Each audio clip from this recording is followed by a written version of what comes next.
But you know, now let me draw you into the real politics of it. We clearly understand where you're coming from on this matter, but you know, peace is important.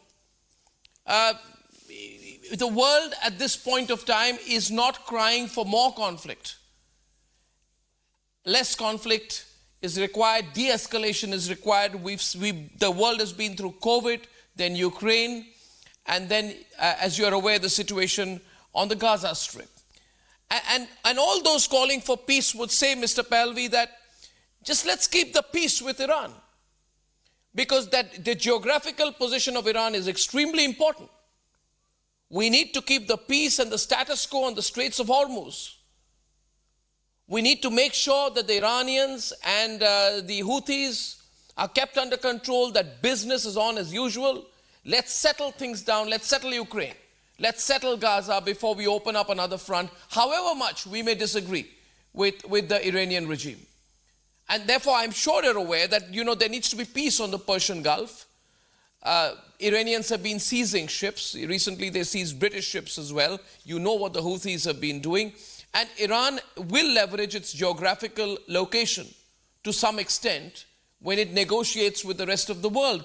These are all the factors that come in when things like the US-Iranian nuclear agreement, which had been signed, which is defunct now, came into effect. I mean, there's a sort of practical spirit. Yes, we don't agree, but we are no longer in the George W. Bush world of the axis of evil. We've got to learn to work even with our enemies. What would you say to them, Mr. Pahlavi? Well, I believe that freedom is tantamount, and whenever a citizen's freedom is taken away from them, they have every right to ask for change. And if the world is copping out behind the excuse of maintaining the status quo simply because they don't have a vision for something that could be better, simply because they don't realize that it is as a result of this regime that we have instability. You expect the very same regime that has caused all this mayhem to be an element you can depend on to calm down, to bring peace all of a sudden. From the day the regime set foot in Iran, it had as an agenda to export its ideology. It became adversely confrontational vis-a-vis the Arab countries in the Persian Gulf. It started antagonizing its regional neighbors. It started exporting this ideology in the four corners of the world. And as a result, we have what we have now. I find it very surprising that after 45 years and the proof of the behavior of this regime, and as I said earlier, the expectation is maybe today they will be reasonable and finally come to terms. That expectation is wrong.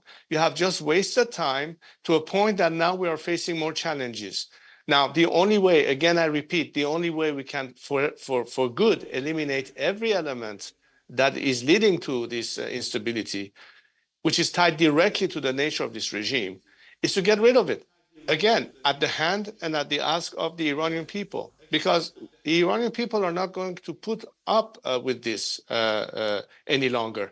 They are ready to change. So the choice is very simple. You can either ignore the Iranian people's right to self-determination and freedom, a nation that wants to be at peace in the world, that does not have any reason to be antagonistic versus the Israelis or the Arabs or anybody else in our neighborhood, but are hostage. They're the first hostage of a regime that is doing precisely all of these negative deeds. Now, what is the price to pay? Is the price to achieve ultimately a liberation more expensive than dealing with this regime every day in terms of, as you said it yourself, escalation, disruption of commerce and maritime traffic? Is that cost less than the cost of change for Iran and the consequences of that? I challenge, therefore, those who claim that, no, we have to be using realpolitik as an argument. I think that's basically the language of weak leadership. Look, the world changed twice, at least in contemporary history, where we've seen that as a result of that strong leadership, things did change for the better. Example, Second World War. Example, Roosevelt and Churchill vis-a-vis Hitler during the Second World War. Later on, towards the end of the Soviet Union, you had Ronald Reagan and Margaret Thatcher, two strong leaders that brought an end to the Soviet Empire. The same kind of leadership is required today. In the absence of leadership, I can hear this argument float more and more, but it does not excuse the fact that we should address the real question and take the bull by the horn. We have to do our part as Iranians, but the world needs to stand with us. So That's the choice they have to make. They either side with the people of Iran or they continue siding with this regime. Are you saying